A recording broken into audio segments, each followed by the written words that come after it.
Hi అండి. సరదాగా ఓ సాయంత్రం ఏదైనా స్నాక్ తినాలనిపించి ఫ్రిడ్జ్ వంక దీనంగా చూస్తే, మేమున్నాం గదా మమ్మల్ని యూజ్ చేసుకోమ్మా అంటూ 2 గుడ్లు, బ్రెడ్ ప్యాకెట్ కనిపించాయి.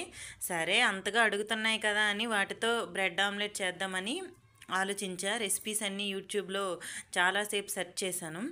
తర్వాత చూసేసాక ఫైనల్‌గా చేద్దామనేసి ప్రిపరేషన్ అంతా స్టార్ట్ చేశాను. స్టార్ట్ చేసి బ్రెడ్ స్లైసెస్ కాల్చుతుంటే ఇదంతా అయ్యే పని కాదు ఇప్పట్లో అనేసి ఆల్రెడీ మా బాబు ఒక స్లైస్ తీసుకొని పారిపోయాడు తినడానికి. సో కాసేపటికి ఎంతో కృషితో చేసిన బ్రెడ్ ఆమ్లెట్ రెడీ అయిపోయింది. సో దీనిని ఇంకా తీసుకొని తినేయడమే. ఇది కొంచెం గార్నిష్ చేసి అందరికీ మంచిగా చూపిద్దాం అనుకున్నాను, కానీ అంతవరకు ఆగలేక ముందే వేసేసాం లోపల. సో వీడియో నచ్చితే నా ఛానల్ని లైక్ చేసి, షేర్ చేసి, సబ్స్క్రైబ్ చేసుకోండి. నా ఛానల్ మీ సబ్స్క్రైబ్ చేసుకుంటారు కదా, అదే నాకు ఇంకా మంచి మంచి వీడియోస్ చేయడానికి హెల్ప్ అవుతుంది.